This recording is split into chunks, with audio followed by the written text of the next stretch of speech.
স্বাগতম, সুপ্রভাত। আচার্য শ্রী দীপাচার্যের সঙ্গে যে আলোচনা বা যে পর্যালোচনা আমরা করি তার থেকে নানান দিক বেরিয়ে আসে, এবং এটা তো বাস্তব যে তিনি এবছর গোড়া থেকেই অনেকগুলো কথা বলেছিলেন এবং বিগত দিনেও বলেছেন ভবিষ্যতের কথা, যেমন রবি শাস্ত্রীর বেরিয়ে যাওয়া বা অন্যান্য যে ঘটনাবলী, ক্রীড়া জগতের সঙ্গে যুক্ত থাকা বা সিনেমা জগতের সঙ্গে যুক্ত থাকা শাহরুখ খানের ছেলে, সেগুলো তো আলোচনা আমরা করবই, তার মুখ থেকেই শুনব। এবং এবছরের যে দুটো ডায়নামিক তিনি ভবিষ্যৎবাণী করেছিলেন সেটা আপনারা নিশ্চয়ই স্বীকার করবেন।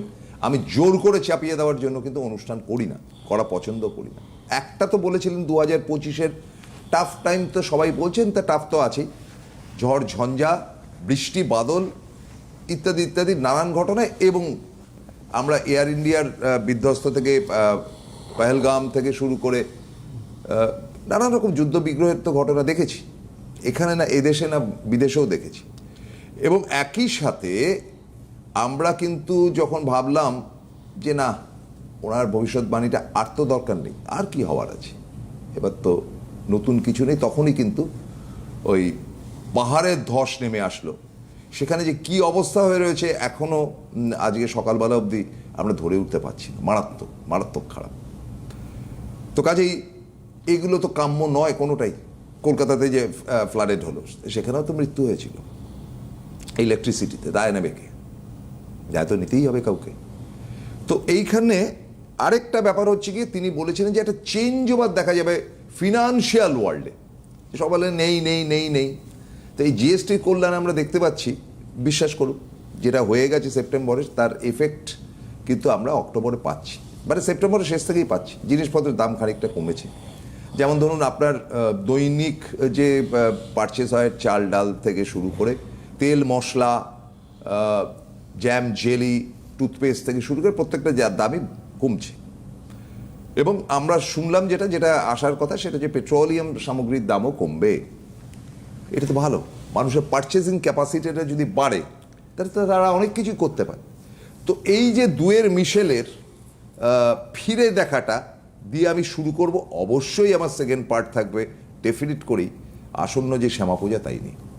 আচ্ছা, যে আপনাকে আরও একবার শুভ বিজয় প্রীতি শুভেচ্ছা জানাই। একদম সবাইকে শুভ বিজয়ের নমস্কার, প্রণাম, আর কী বলবো, শুভ সকাল। আর স্পেশালি বলি যে অবশ্যই ফিরে দেখাতে তো অনেকগুলো ছিলই, হ্যাঁ, যেগুলো হয়তো কোনো কারণে না হলে পরে আমার কেরিয়ারের উপরও একটা বড় এফেক্ট আসতে পারতো। হ্যাঁ, সে ওয়ার্ল্ড কাপের ম্যাচ যদি জিততো হয়তো ভারত খুশি হতো, কিন্তু পাবলিক তো দেখতো যে দেবাচার্য বলেছিল কাপ পাবে না, কাপ পাবে না। হ্যাঁ, স্পর্ধার ব্যাপার। হ্যাঁ, ইন্ডিয়া যে কটা ম্যাচ খেলে প্রত্যেকটা ধসিয়ে দিয়ে জিতেছে। হ্যাঁ, মানে জঘন্যভাবে হারিয়েছে উল্টো দিককে, ফাইনালে গিয়ে হেরে গেল। সেটাই তার এক মাস আগে প্রেডিকশন। হ্যাঁ, 19 তারিখ কাপ হয়েছিল, আমার মনে হয় আমি 30 তারিখ মনে হয় প্রেডিকশনটা ছিল আমার। তো এটা গেল দ্বিতীয় একটা কথা। ভিন ব্যাপার, আমি একটা জিনিস বোঝাতে চাই, কিছু মানুষ আছেন যারা কি বলবো, আমাকে হয়তো মার্জনা করবেন, ভেতর থেকে অত্যন্ত দাম্ভিক, যারা বিশ্বাসই করেন না বা নিজের ভাগ্যের প্রতি এত বিড়ম্বনা দেখাতে চান, দেখাতে গিয়ে অন্যের সাথে কীরকম ব্যবহার করতে হয় অনেক সময় বুঝতে পারেন না। অবশ্যই গ্রহগত ব্যাপার, তো এটা একটা পার্ট লাইফের, এটা হয়তো তার সমসাময়িক সে কাকে কি বলছে বা বাইরের, হ্যাঁ, বাইরের লোক খেয়াল থাকে এবং অনেকটা ইন্টেনশনালিও করছে। তো তারা হয়তো এটা বোঝেন না যে আপনি বাইরের লোককে যতটা প্রবলেম দিচ্ছেন, আপনার বাড়ির লোককেও আপনি ঠিক ততটাই সমস্যা তৈরি করে দিচ্ছেন। এবং সেকেন্ড জায়গা হচ্ছে যে প্রবলেমটা আপনি দিচ্ছেন না, আপনি হয়তো দিয়ে হয়তো সাময়িক একটু আনন্দ পাচ্ছেন যে আমি একটা প্রবলেম ক্রিয়েট করে দিয়েছি, বা আমি যা বলেছি সাংঘাতিক বলে দিয়েছি, আমি যা বুঝিয়েছি সব কিছু করেছি, আমি এই করে দিয়েছি, আমি সেই করে দিয়েছি। জাস্ট ওয়েট করুন, এমনভাবে রিটার্ন আসবে না, বুমেরাং কোথাও না কোথাও তখন কি কি করেছেন সব মনে করিয়ে দেবে। আমরা যেমন সিনেমাতে দেখি না যে প্রিভিয়াস সিনগুলো যখন মনে পড়ছে, ওপরে একখানা স্ক্রিন আলাদা করে খুলে যায়, উইন্ডো আলাদা করে খুলে যায়, এবং সেখানে দেখাচ্ছে যে কি হয়েছিল।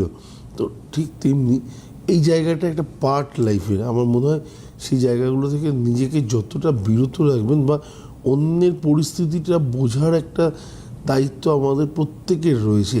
আজকে যদি কোনো কারণে সিটিভিএনের সেটে এসছি, কোনো কারণে টেকনিক্যাল ফল্ট হয়, প্রোগ্রামটা সম্প্রচার না হয়, তার জন্য আমার কখনোই কর্তৃপক্ষের উপর রাগ হওয়া উচিত না। কারণ রেগুলারেরা আমার প্রোগ্রামটাকে প্রেজেন্ট করাচ্ছে পাবলিকের কাছে, একদিন বাই মিস্টেক হতেই পারে। আজকে 9 বছর প্রোগ্রামের মধ্যে যদি একদিন হয়, সেটা আমাকে বুঝতে হবে যেটা ইচ্ছাকৃত কখনোই নয়। তো সেই জিনিসগুলোকে বুঝতে হবে, মানুষের পরিস্থিতি বা পরিবেশটার ওপরেও গুরুত্ব দিতে হবে। এটা গেল পার্ট, মানে আমরা মানুষের প্রতিটা জায়গা থেকে যদি স্টেপ বাই স্টেপ ভাগ করি, তো যেগুলো যে পুরনো ফিরে দেখা আছে না, ফিরে দেখাতে এই কথাগুলোই ছিল, সেগুলোকেই টানলাম একবার। আর দ্বিতীয় হচ্ছে যে অমাবস্যা নিয়ে প্রসঙ্গে একটুখানি বললেন যে এবারের অমাবস্যাটা, দেখুন এবারের অমাবস্যাটা হচ্ছে দীপান্বিত অমাবস্যা। দীপান্বিত অমাবস্যা না, তার আগে একটা কথা বলি, তার আগে আপনার ভবিষ্যৎবাণীটা যে ছিল যে অক্টোবরের পরে মানুষ একটু সুস্থির হবে, সেই ফিরে দেখাটা তো বললেন না। না, সুস্থির তো আপনি তো মানছেন যে জিনিসের দাম কমছে। না, মানছি, দেখছি চোখের সামনে। মেন ব্যাপার হচ্ছে কি বলুন তো, সব থেকে বড় ব্যাপারটা হচ্ছে যে যতটা প্রবলেম ছিল বা এরপর প্রবলেম নেই আমি কখনোই বলছি না।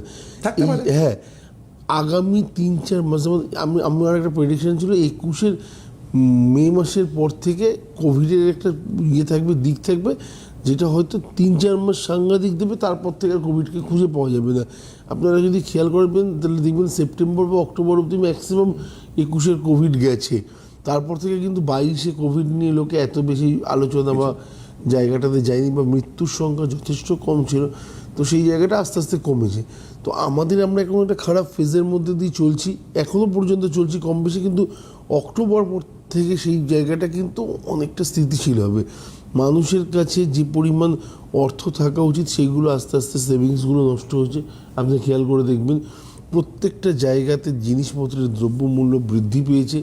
দ্বিতীয় জায়গা, তৃতীয় জায়গা হচ্ছে ফ্যামিলিতে কোথাও না কোথাও খুশির জায়গা বা সুখের জায়গা।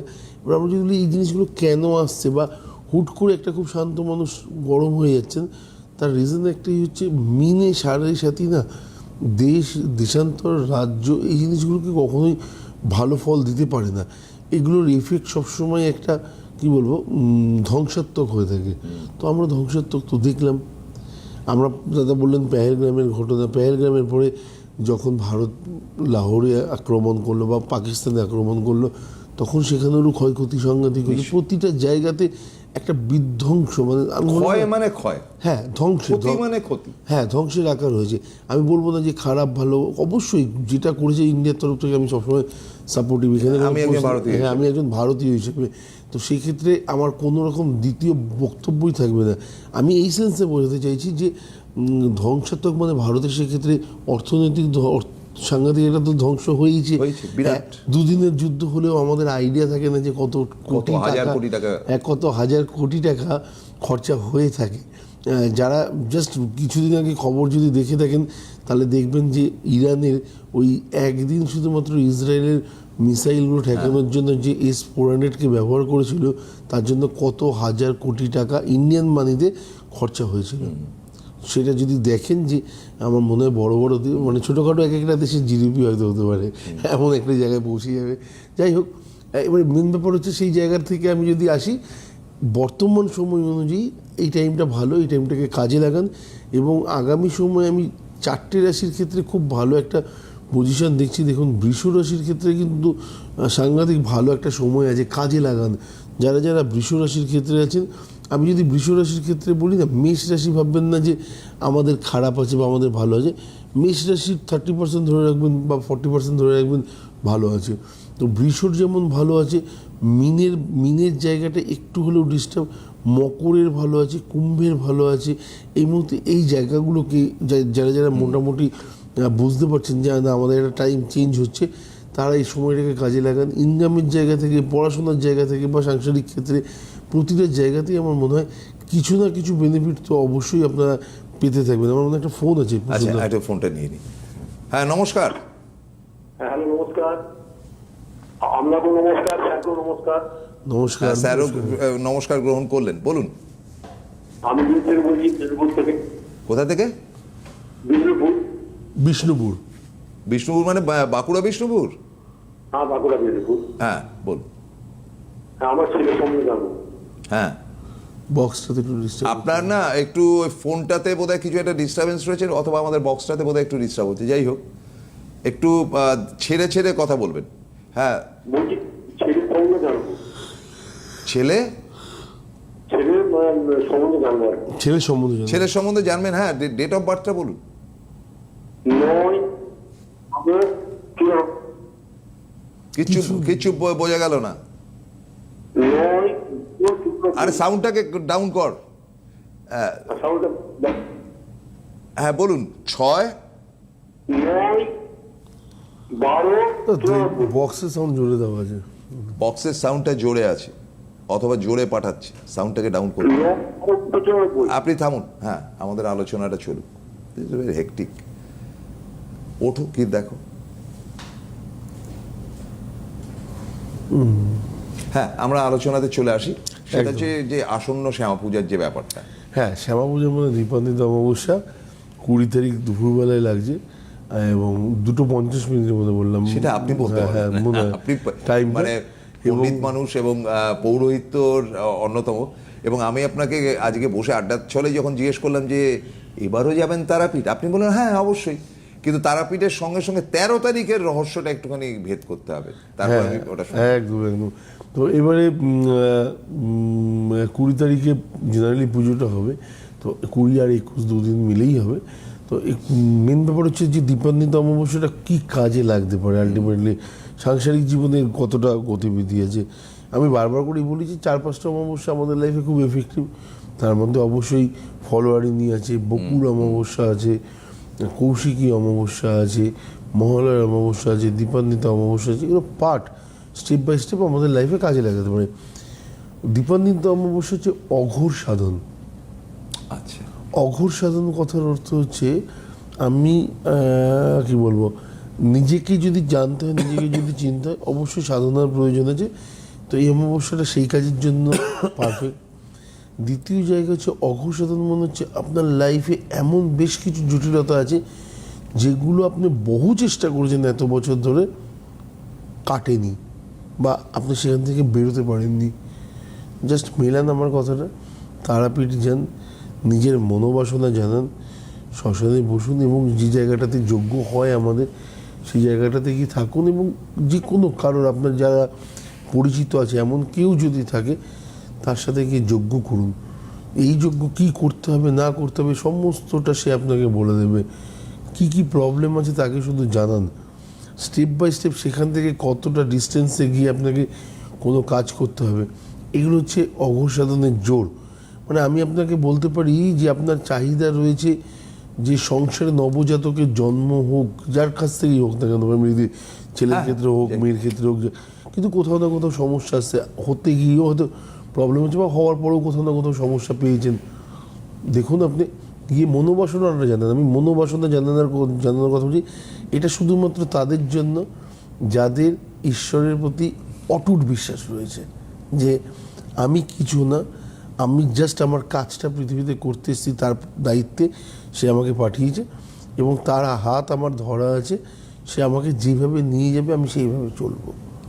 যার মধ্যে এইটুকুনি কী বলবো কমপ্লিকেশন রয়েছে, কোথাও জটিলতা রয়েছে, যে না আমি তো সমস্ত কিছু করেছি, ঈশ্বর জিনিসটা কি, বা যারা ঈশ্বরে খুব একটা বিশ্বাসী নয়, 50-50 এরকমও, তাদের জন্য এই জিনিসগুলো নয়। আমি যে জিনিসগুলো বলছি, যারা চোখ বন্ধ করলে পরে মনে করতে পারেন যে নিজের ইষ্টকে দেখতে পাচ্ছেন, নিজের ইষ্ট দেবতাকে দেখতে পাচ্ছেন, উপলব্ধি করতে পারছেন, বিমর্ষ অবস্থায় আপনার মনে হচ্ছে আপনার পাশে কেউ নেই, কিন্তু মনে হচ্ছে কেউ একজন আছে যে আপনার মাথায় এসে হাত বুলিয়ে দিয়ে গেছে, আপনি একটা স্ট্রেংথ পেয়েছেন। এই স্ট্রেংথটাই তৃতীয় শক্তিটাই তো আমাদের কাছে ঈশ্বর না, তৃতীয় পাওয়ারটাই তো আমার খুব অবাক লাগে আপনার একটা ব্যাপারে। দেখুন, আপনি নৈহাটির ছেলে, হ্যাঁ, এবং নৈহাটিতে আপনার যথেষ্ট জনপ্রিয়তা আছে। বড় মা থেকে শুরু করে বিভিন্ন মণ্ডপ, বিভিন্ন মানে যে পুজো হয়, সেখানে তো কালী পুজো বিখ্যাত, দৈনিক তো কালী পুজো সাংঘাতিক বিখ্যাত। এবং যে কোনো মণ্ডপ, যে কোনো জায়গাতে আপনার উপস্থিতি কাম্য করে সেখানকার কমিটির লোকেরা। কিন্তু আপনার এই সমস্তগুলো ত্যাগ করে আপনি কিন্তু সেই দৌড়ান তারাপীঠে।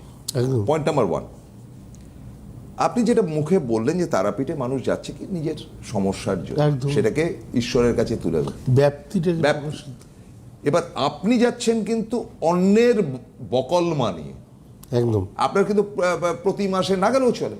না কে দেখতে যাচ্ছেন কি যাচ্ছেন না, তা আমি জানি আপনি যাচ্ছেন, এবং কোন রুটে যাচ্ছেন সেই রুটটাও আমি দেখে এসেছি। আমি বললাম আচ্ছা ওখান দিয়ে আপনি গাড়ি চালিয়ে আসেন। তো ফলে এটা আপনার একটা ডেলি রুটিনের মধ্যে, আপনি কিন্তু চাহিদার জন্য যাচ্ছেন না, আপনাকে মা টানছে, আপনি যাচ্ছেন। একদম বাস্তব। এবং অনেকে ভাবে না যে সত্যি যাচ্ছে কিনা।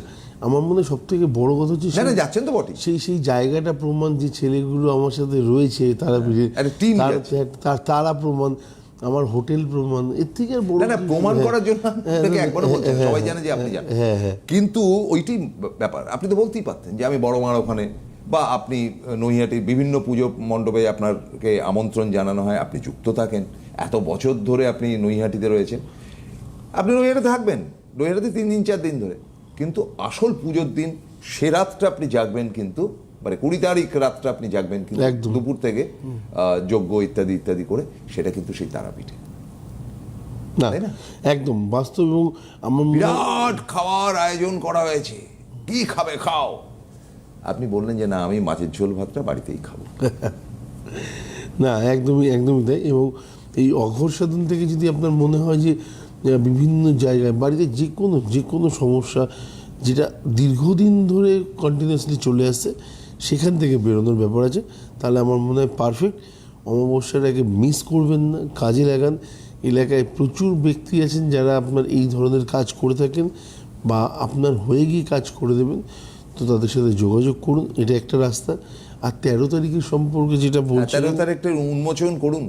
13 তারিখটা হচ্ছে যে 15 তারিখ আমাদের অ্যাকচুয়ালি তিরুপতি দর্শন আছে, এবং স্পেশালি বেশ কিছু কাজ আছে যেগুলো হচ্ছে তিরুপতি সংলগ্ন এরিয়ায়। ভীষণ কঠিন জায়গা। হ্যাঁ একদমই কঠিন জায়গা, এবং যেগুলো হয়তো কিছু মানুষের চ্যালেঞ্জিং একটা পোর্শন। এবং আজকের ডেটে হয়তো আমি এই মুহূর্তে বসে বলতে পারবো না, যারা হয়তো আমাদের জগতে খুব, আমরা প্রত্যেকে তাদেরকে চিনি, এবং আমাদের একটা ওয়ার্ড আছে সেলিব্রিটি, তো সেরকম কিছু মানুষের কাজকর্ম নিয়েই হয়তো আমাকে যাওয়ার ব্যাপারটা হয়তো থাকবে। না, তাই নিয়েই যাচ্ছে। হ্যাঁ, এবং তাদের সেই অবধি পৌঁছানো, এবং সেখানে সংলগ্ন কয়েকটা মন্দিরে স্পেশালি বেশ কিছু কাজ হয়, যে জিনিসগুলো নিয়ে আমি বারবার করে বলছি এই মুহূর্তে হয়তো আমি আলোচনা করব না। আগামী দিন যদি পারমিশন পাই তাদের কাছ থেকে, তাহলে অবশ্যই সেই বিষয়ে আমি আলোচনা করব, অবশ্যই ছবি দিয়ে করব, যেন আপনাদের বুঝতে অসুবিধা না হয়, এবং ভিডিও ফুটেজ থাকবে আশা করি। তো সেই জায়গাগুলো একটা পার্ট লাইফের, এবং আমার মনে হয় যে সেইখানের কাজের একটা আলাদা মহিমা থাকে। সাউথের দেবদেবীরা স্পেশালি আমাদের একটা বিশ্বাস থাকে, কী বলবো, অর্থ ধন সম্পত্তি না, না, এগুলোর উপর ডিপেন্ড করে। তিরুপতির ব্যাপারটা তো একদম ভিন্ন। তিরুপতি অত্যন্ত পাওয়ারফুল জায়গা, এবং তিরুপতিতে যাওয়াটাই কঠিন একদম। এবং গেলেও মানে 6 ঘন্টা 7 ঘন্টা 10 ঘন্টা লাইন দিয়ে তারপরে গিয়ে, কিন্তু আপনার তো সেটা প্রয়োজন নেই, আপনার ওখানে যোগাযোগ সূত্র আছে, তারা আমার ম্যাক্সিমাম 1.5 ঘন্টা 1 ঘন্টা 1.5 ঘন্টার মধ্যে আমার কাজ হয়ে যায়, ওখানে দর্শন হয়ে যায়। এবার ব্যাপারটা হচ্ছে যে আমি একটা বড় চ্যালেঞ্জিং কথা এর আগেও হয়তো টিভিতে বলেছি, আজকেও বলি, যারা 7.5 নিয়ে ভীষণ ভীষণ ভীষণ প্রাণে ভয়, মনে ভয়, এবং সত্যি প্রবলেম পাচ্ছেন, কোথাও না কোথাও যেন জর্জরিত হয়ে গেছেন, মনে হচ্ছে আর পারছি না, তারা একবার যদি মনে হয় যে আমি তো অলরেডি ঋণ হয়ে গেছি, আমার হাতে পয়সা দিই, আরেকবার অর্থ ঋণ নিয়ে আপনার তিরুপতি দর্শন করে আসুন। তারপরে এসে দেখুন যে আপনার লাইফে আগামী 6 মাসের মধ্যে সেই সব প্রবলেমগুলো কমছে কিনা যেগুলোর জন্য আপনি গিয়েছিলেন। মাঙ্গলিকের জন্য যাবে না? মাঙ্গলিকের জন্য স্পেশালি আমার মনে হয় যে তিরুপতি দর্শনের ভূমিকা নেই এখানে। অ্যাকচুয়ালি যারা অর্থনৈতিক জায়গাটাতে স্পেশালি খুব বেশি পাজল এই মুহূর্তে, এবং যারা 7.5 মধ্যে ভুগছেন, যাদের ফ্যামিলিতে একাধিক লোকের মেম্বারের 7.5 চলছে, তাদের জন্য আমার মনে হয় যে তিরুপতি দর্শন বেটার। ফলে আমি যেটা দেবাচার্যজির কাছ থেকে যেটা জানতে পারলাম, যে একটা তো তারাপীঠ, তার তো প্রধান জায়গা, এবং আপনাদের অনেকেই তারাপীঠে ইচ্ছা থাকলেও যেতে পারেন না। বিভিন্ন কালী পুজোর সময় হোটেলগুলো সব বুক হয়ে থাকে, ওনার একেবারে ভিন্ন জায়গা, ফিক্সড জায়গা থাকে, সেখানে তিনি নিয়মিত যান। যারা যেতে পারবেন না অবশ্যই যোগাযোগ করবেন যে আপনার জন্য উনি কি করতে পারেন। দ্বিতীয় ব্যাপারটা হচ্ছে Tirupati is a very tough. তিরুপতির জন্য আমি সারা ভারতবর্ষের যত বাঙালি এই মুহূর্তে আমাদের টেলিভিশন অনুষ্ঠানটা দেখছেন, তাদের উদ্দেশ্যে বলি যে তিরুপতিতে যাওয়াটা চারটিখানি ব্যাপার নয়। হ্যাঁ, মানে ট্রেনে গেলে তো দুনিয়া ঘুরে অমুক তমুক করে 7 দিন বাদে গিয়ে পৌঁছাবেন, উনি ফ্লাইটে যাচ্ছেন, অসুবিধা নেই। কিন্তু তাই বা মানে লোকে বলে না যে আমি এখানে শিরডিতে যাওয়া, ইটস এ ভেরি টাফ, মানে ভীষণ কঠিন ব্যাপার। তো তিরুপতিতে যাওয়াটা হচ্ছে ভীষণ কঠিনের মধ্যে পড়ে। তো সেখানে সেই তিরুপতিতে তিনি যাচ্ছেন, 7.5 মানেই হচ্ছে একটা আমাদের কাছে আতঙ্কের ব্যাপার। যদিও তিনি সেটাকে বারবার করে কেটেছেন, কিন্তু যাদের রয়েছে তলায় ফোন নাম্বার যাচ্ছে, একটু কথা বলে নিন, কথা বলতে ট্যাক্স লাগে না। না, অনেকের ধারণা থাকে না যে ঈশ্বর সত্যি আছে কিনা, মানে যাদের বিশ্বাস কম তাদের ক্ষেত্রে বলি, যদি আপনার ডাক না আসে না, কোনো কারণেই আপনার দর্শন হবে না, গ্যারান্টি আমার। তিরুপতির মন্দিরের চারপাশে আপনি ভনভন করে ঘুরবেন, কখনো মেন গেট খুঁজে পাবেন না। তাই নাকি? হ্যাঁ, আপনি জানেন না আপনার বাড়ি, আপনি ওখানে গেছেন হয়তো কোনো কারণে ওষুজের মধ্যে পড়ে গেছেন, আপনি ঔষধ পড়ে গেছে আপনার ফ্যামিলির মধ্যে, আপনি দেখবেন মন্দিরের প্রাঙ্গণ ঘুরে গেছেন আপনি 3 ঘন্টা ধরে, কিন্তু আপনি মেন গেট খুঁজে পাবেন না। ও বাবা, এর নাম তিরুপতি। আর ওখানকার পুজো করার স্টাইল, পুজো করার জায়গা, দেবতার দেখা মাত্র অটোমেটিক্যালি যারা ভাবের বিশ্বাসী না, তাদের চোখে কখনো বাদ মানে না, যত বড় বাদ থাকুক না কেন বাদ ভাঙতে বাধ্য, মানে দেবতাকে দেখার পর। আমি এই জিনিসগুলো খুব রিয়েলাইজ করি ওখানে গিয়ে। আমার মনে হয় যে মানুষের মধ্যে দরকার, এবং আমার মনে হয় যে আমরা যে অর্থনৈতিক কারণে এই প্ল্যানেট ওই প্ল্যানেট আমরা শুক্রকে স্ট্রং করতে চাইছি, এই করতে চাইছি, একবার গিয়ে দেখুন না তিরুপতিতে, আপনার শুক্র অটোমেটিক্যালি স্ট্রং হয়ে যাবে। তো সাংঘাতিক। হ্যাঁ, এবং আমি আরেকটা জিনিসও দেখেছি যে আপনি তিরুপতি শুধু নয়, দক্ষিণ ভারত তো বিভিন্ন মন্দিরের জন্য বিখ্যাত একদম। এবং উত্তর ভারতের মন্দির হয়তো হাতে গোনা যাবে, দক্ষিণ ভারত গোনা যায় না। আপনি দক্ষিণ ভারত চষে বেরিয়েছেন এবং দক্ষিণ ভারতের মতন মানে আপনার তিরুপতি বলুন বা ইয়েতে বলুন, চেন্নাই বলুন বা তামিলনাড়ু বলুন থেকে শুরু করে আপনার প্রায় প্রত্যেকটা জায়গা, পক্ষীতীর্থম থেকে সব জায়গায় আপনার একদম তিরুপতি থেকে 7-10 কিলোমিটার দূরে আপনার নাগেশ্বরম মন্দির আছে। নাগেশ্বরম মন্দির, হ্যাঁ, কে গেছে? হ্যাঁ, লিঙ্গরাজের মন্দির রয়েছে। তো আপনি সেই সব জায়গাগুলোতে যদি যান না, আপনি দেখবেন যে লাইফে ভক্তি কী জিনিস। আর আমরা একটা জিনিস জানি যে মজার ব্যাপার, তিরুপতি নিয়ে যদি আমি একটা এপিসোড করি মনে হয় একটাতে শেষ হবে না। স্পেশালি হচ্ছে যে তিরুপতিতে আপনি কোনো কারণে খালি পেটে দর্শন করতে পারবেন না। তাই নাকি? হ্যাঁ, আমরা কি ভাবি যে উপোস করে মাকে নির্জলা উপোস দেবো, এই দেবো, এই দেবো, ওদের সেই বিশ্বাসেই চলে না। আপনি এখানে দরকার নেই, আপনি আসামে চলে যান, আসামেও তিরুপতির মন্দির আছে, আসামে গুয়াহাটিতেও তিরুপতির মন্দির আছে। সেখানে গেলেও আগে ওদের একটা পায়েস টাইপের, মানে যেটা কি বলবো, ফেনা ভাত টাইপের অনেকটা, সেটাকে মাখি ওরা দেবে, সুজি থাকে, ভাত টাইপ থাকে, দুধ থাকে, ওর মধ্যে সমস্ত কিছু দিয়ে দলা পাকি আপনার হাতে দেবে, ওটাই মেন প্রসাদ। ওটা যতক্ষণ না আপনি পর্যন্ত খেয়ে গেলেন বা আপনার পেট যতক্ষণ না ভর্তি যে আপনি দর্শনই করতে পারবেন না। খালি পেটে উনি দর্শন নেনই না, বলে খালি পেটে কখনো কাজই হয় না, তো ভগবানকে তুই দর্শন করবি কী করে? সব থেকে দিয়ে দিচ্ছে। হ্যাঁ, ওরাই দিচ্ছে, ওরাই দেবে, ওখানকার লোকজনই দেবে, পাশে কল রয়েছে, শাল পাতা রয়েছে, সমস্ত কিছু। এবং লাস্ট টাইম আমি যখন তিরুপতি গেছি আগের বছর 2024-এ, তখনও পর্যন্ত গিয়ে আমি যখন বসে রয়েছিলাম, যে আমার খিদে পাইনি, কিছু হয়নি, নর্মাল দেখলাম 9 করে একটা জায়গার মধ্যে আমাদের বসিয়ে দিল 1 ঘন্টা, ঠিক আছে। এইবারে আমি বললাম 1 ঘন্টা যখন আমাকে এখানে বসিয়ে দিল, এমনিতেই প্রায় 15-20 মিনিট ধরে হেঁটে এসেছি, আরও 1 ঘন্টা আমার আজকে চলে যাবে। তো সঙ্গে সঙ্গে আমার যেন মনে হলো যে সত্যি খিদে পাচ্ছে ওখানে বসে, অটোমেটিক্যালি আপনার তৈরি হয়ে যাবে। ওরা গামলা নিয়ে আসে এবং সবাইকে হাতে দেবে, প্রসাদ লো করতে করতে দেবে। আপনি জাস্ট একটুখানি মুখে ঠেকাবেন, দেখবেন মনে হবে পেটটাও শান্তি হলো, সমস্ত কিছু শান্তি হলো। হওয়ার পর দেখবেন 10 মিনিটও টাইম লাগবে না, তিরুপতি দর্শন হয়ে গেছে আপনার। বাপরে, লেটেস্ট জিনিস। এবং আমার সব থেকে মজার ব্যাপার হচ্ছে যে আমি প্রথমবার বলেছিলাম না যে খালি পাঠিয়ে দেবো, আমার সেইবারে সব থেকে বেশি টাইম লেগেছিল প্রায় 6.5 ঘন্টা। তো কাজেই আমরা এই দেবাচার্যজিকে ছাড়ছি না। দেবাচার্যজির কাছ থেকে এই যে এগুলো থেকে তো আমাদের একটা শিক্ষা লাভ হচ্ছে, আমাদের আধ্যাত্মিকতাবাদের একটা মাস চলেছে। কালী পুজো, জগদ্ধাত্রী পুজো, কার্তিক পুজো, বহু পুজো পার্বণের মাঝখানে উনি কতগুলো এমন জিনিস নিয়ে আসছেন নীতিগতভাবে, যেগুলোর কাছে মাথা নত করতে হয়। সেই মাথা নত আপনার সামনেও করে আজকের অনুষ্ঠান শেষ করছি, কাল সকাল 10:30। একদম, নমস্কার।